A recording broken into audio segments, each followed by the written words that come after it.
आज हम आपको एक ऐसी फिल्म के बारे में बताने जा रहे हैं जिसमें हॉरर, ड्रामा, रोमांस और बदला सब कुछ है जो किसी भी फिल्म को खास बनाता है। यह फिल्म रूस और यूक्रेन के युद्ध के दौरान रूसी सैनिकों द्वारा यूक्रेनी महिलाओं के साथ किए गए दुर्व्यवहार को दिखाती है। कहानी की शुरुआत एक डरावनी और अंधेरी रात से होती है, जहाँ एक घने जंगल में एक महिला अपनी जान बचाने के लिए इधर उधर भाग रही होती है। वह महिला बुरी तरह से घायल होती है। भागते भागते वह एक घर के पास पहुँचती है, जहाँ लाल रंग की रोशनी नजर आती है। इससे पहले कि वह कुछ समझ पाती, एक काली परछाई आकर उस पर हमला कर देती है। यह परछाई उसे गार्डन से पकड़कर ऊपर उठा लेती है। यह रहस्यमयी शक्ति एंटिटी उसके सामने एंड्रे नाम लेती है। यह नाम सुनते ही वह महिला, जिसका नाम ओलेना है, घबराकर नींद से जाग जाती है। भले ही यह सिर्फ एक डरावना सपना था, लेकिन ओलेना इसे देखकर बहुत ज्यादा डर जाती है। ओलेना को यह समझ नहीं आ रहा था कि आखिर उस सपने में वह काली परछाई एंटिटी कौन थी और उसने एंड्रे नाम क्यों लिया। यही सब सोचते हुए ओलेना और ज्यादा डरने लगती है। फिर वह अपने मंगेतर के पास जाती है, जिसका नाम एंड्री है। ओलेना और एंड्री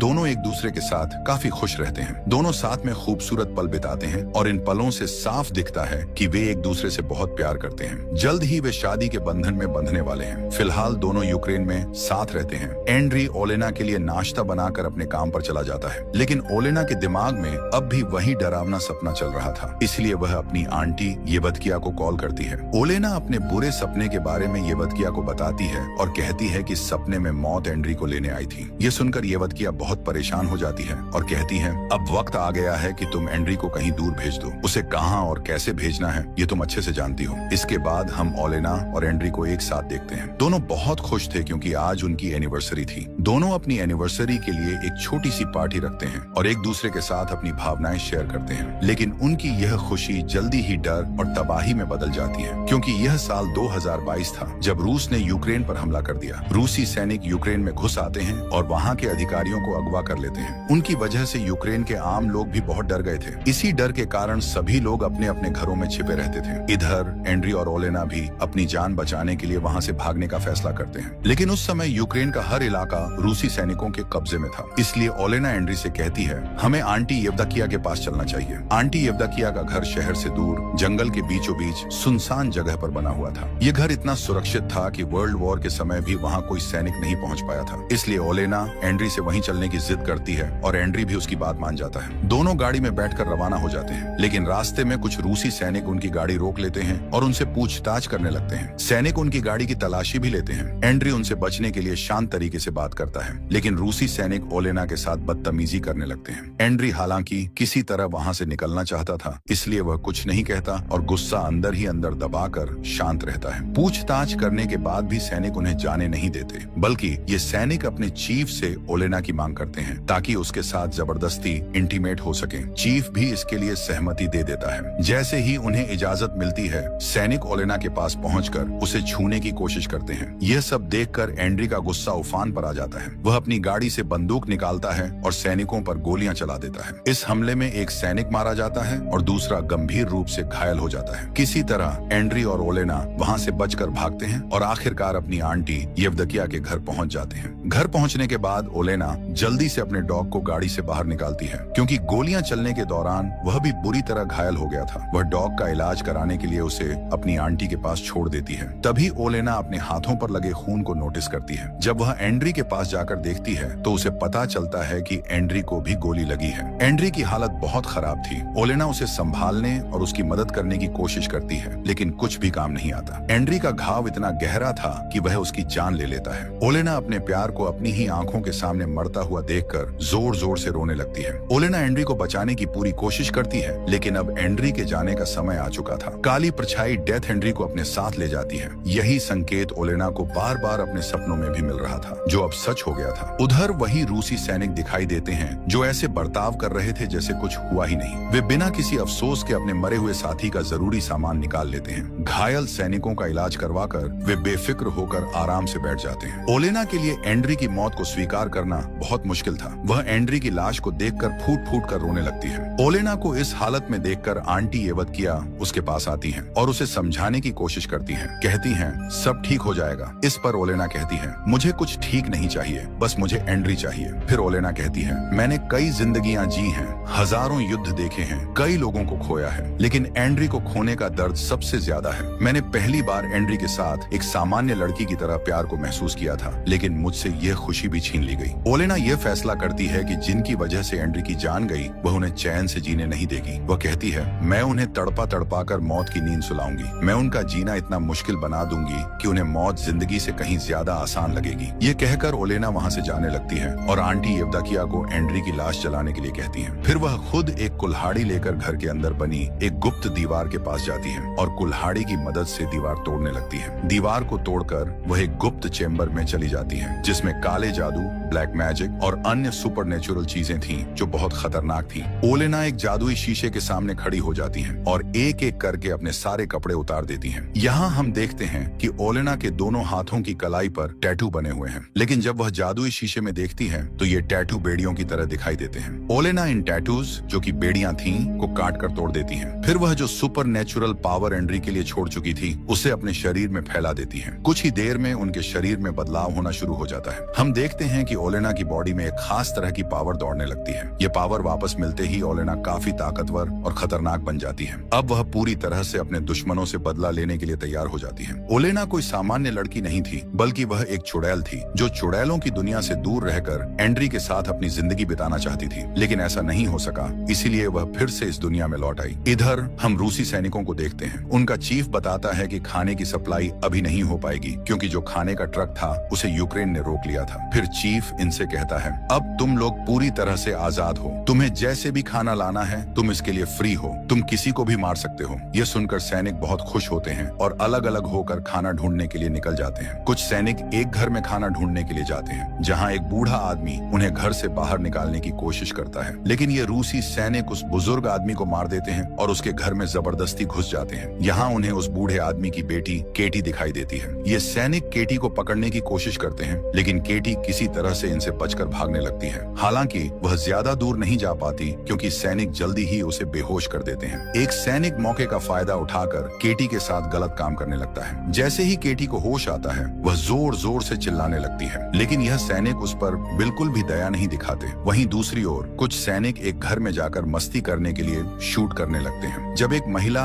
ये सब देखती है तो वह इन सैनिकों को समझाते हुए कहती है, तुम लोग इंसान हो, इंसान की तरह रहो, जानवरों जैसा बर्ताव मत करो। महिला की यह बात सुनकर सैनिकों को बहुत गुस्सा आता है और वे उसे गोली मारकर मौत की नींद सुला देते हैं। इसके बाद ये सैनिक एक कैंप के पास पहुंचते हैं जहां केटी को भी लाया जाता है ताकि सभी सैनिकों का मनोरंजन किया जा सके। लेकिन तभी हम ओलेना को देखते हैं जो खून से एक रिचुअल करती है। यह रिचुअल उस सैनिक पर किया गया था जिसे एंड्री ने गोली मारकर घायल किया था। इस रिचुअल के दौरान उस सैनिक का दर्द और बढ़ जाता है, जिससे वह और भी ज्यादा घायल हो जाता है। यह दर्द इतना तीव्र होता है कि इसे सहन करना बहुत मुश्किल होता है। फिर उस सैनिक के मुंह से बालों का गुच्छा और एक कागज का टुकड़ा बाहर आता है जिस पर लिखा होता है, यह जंगल तुम सबकी कब्र बन जाएगा। ये सब पढ़ने और देखने के बाद वह सैनिक बहुत डर जाता है और उसकी हालत इतनी खराब हो जाती है कि वही मर जाता है। इधर चीफ को भी एक सपना आता है जिसमें ओलेना खून से सनी हुई दिखाई देती है और इन सबको मारने की बात कहती है। ये देख चीफ काफी घबरा जाता है और सैनिकों से कहता है कि केटी को यहाँ से दूर ले जाएं। चीफ की बात मानकर सैनिक केटी को एक सुनसान जगह पर फेंक देते हैं। यहीं ओलेना भी आ जाती है और केटी से पूछती है, क्या तुम्हें बदला चाहिए? केटी कोई जवाब नहीं देती, लेकिन उसकी आंखों में छुपा हुआ दर्द बदला लेने की इच्छा को जाहिर करता है। ओलेना ये समझ जाती है। इधर जब एक सैनिक यूरिन करने जाता है तो यूरिन की जगह खून निकलने लगता है। यह देखकर वह सैनिक काफी परेशान हो जाता है। इसके बाद हमें दो सैनिक दिखाई देते हैं जिनमें से एक को ओलेना अपने काबू में करने की कोशिश करती है। जब वह उसे मारने के लिए आती है तो उसकी फैमिली की फोटो देखकर उसे नहीं मारती। इसके बाद ओलेना दूसरे सैनिक को पैसे का लालच देती है। जमीन पर बहुत सारे पैसे देखकर वह सैनिक लालच में आकर उसके पास जाने लगता है। अगली सुबह जब सभी सैनिक अपने फोन चेक करते हैं तो उन्हें एक ही संदेश मिलता है जिसमें लिखा होता है, तुम सबकी कब्र इसी जंगल में बनेगी। यह पढ़ने के बाद सभी सैनिक काफी घबरा जाते हैं, लेकिन चीफ इस पर ज्यादा ध्यान नहीं देता क्योंकि वह भूत प्रेत और काली शक्ति पर बिल्कुल भी विश्वास नहीं करता था, बल्कि चीफ इसे दुश्मनों की एक चाल बताता है और सभी सैनिकों को अलर्ट रहने के लिए कहता है। लेकिन तभी एक सैनिक सभी को जंगल की एक ऐसी जगह ले जाता है जहाँ बहुत सारी लकड़ी की गुड़ियां लटकी हुई थी। इसके बाद ये लोग अपने एक सैनिक साथी को देखते हैं जो पेड़ से बंधा हुआ था। उसके बाल उखाड़े गए थे, होंठ सिल दिए गए थे और पेट भी फटा हुआ था। इतनी बुरी हालत देख सभी शॉक्ड हो जाते हैं। एक सैनिक अपने साथी को बचाने के लिए जैसे ही कदम बढ़ाता है वैसे ही वह पेड़ से बंधा हुआ सैनिक बम के साथ फटकर मर जाता है क्योंकि ओलेना ने उसके सामने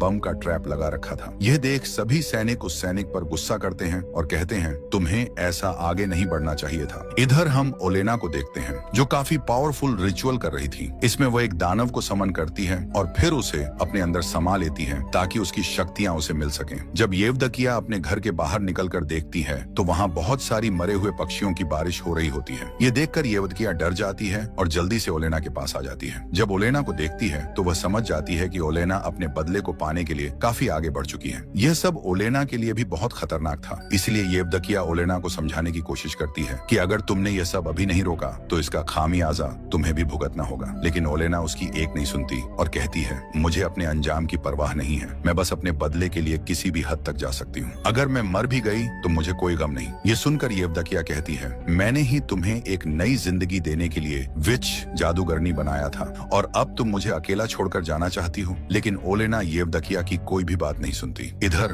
हम एक सैनिक को देखते हैं जिसे अपनी पत्नी और बेटे की खून से सनी हुई फोटो मिलती है। ओलेना ने उन दोनों को मार डाला था और इसी फोटो के जरिए उन्होंने उन सैनिकों को मारने के लिए एक रिचुअल भी किया था। ये देखकर सैनिक बहुत डर जाता है और अपनी पत्नी और बेटे को देखने के लिए घर जाने की जिद करने लगता है। लेकिन चीफ उसे शहर जाने की अनुमति नहीं देता। फिर ये सैनिक खुद ही टैंक लेकर निकल पड़ता है। रास्ते में ओलेना उसके साथ मानसिक खेल खेलती है और इस उलझन में फंसकर वह अपने ही दो साथियों को टैंक से कुचलकर मार डालता है। ये देख बाकी सैनिक इसे बहुत मारते हैं। हालांकि यह सैनिक उन्हें सब कुछ समझाने की कोशिश करता है लेकिन वे इसकी कोई बात नहीं मानते। वहीं दूसरी ओर कैंप पर एक बम हमला हो जाता है जिससे सभी सैनिक इधर उधर बिखर जाते हैं। एक सैनिक जंगल में चला जाता है और यही सैनिक उस मासूम महिला को मार चुका था। अब उसे उस महिला की साइकिल दिखाई देती है और फिर महिला का भूत भी उसे डराने लगता है। यह सैनिक अपनी जान बचाने के लिए भागने लगता है और तभी उसके सामने चीफ आ जाता है। चीफ इसके माथे पर एक सिंबल बनाते हुए कहता है तुम्हारा मरने का वक्त आ चुका है। लेकिन यह चीफ नहीं था